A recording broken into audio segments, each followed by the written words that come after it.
Footage of a conman in action, showing just how brazen he was.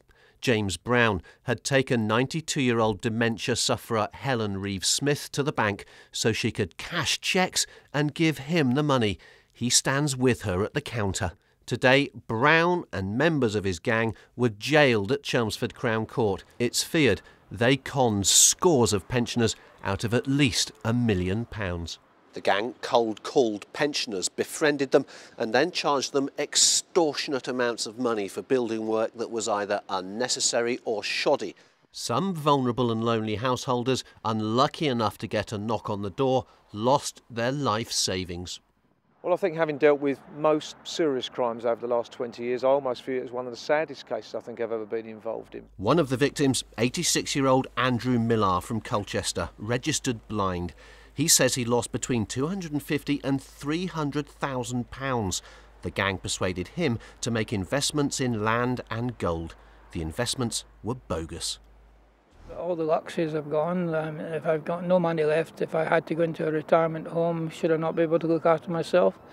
And holidays abroad, things like that, they're all gone out the window. And things that a blind person needs to buy, which are quite often quite expensive. What sort of things are they? Well, reading machines, a braille note taker they call it, things like that. James Brown gained his victims' trust and even their affection. He was jailed for 10 years. He claimed he'd spent his ill-gotten gains gambling. William Brown, his brother, was described in court as his lieutenant. William Brown got 7 years. James Brown Jr. was described as a willing apprentice. He got 4 years, 8 months. Peter Biddle got 4 years. Van Purdy, who laundered some of the money, got 2. Anthony Symes, who compensated people he'd overcharged, got a suspended sentence.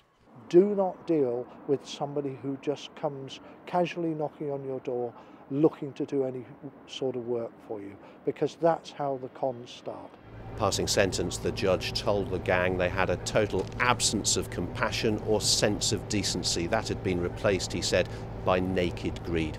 The work on Helen Reeve-Smith's house was never completed. She died before James Brown was brought to justice. Gareth George, BBC Look East.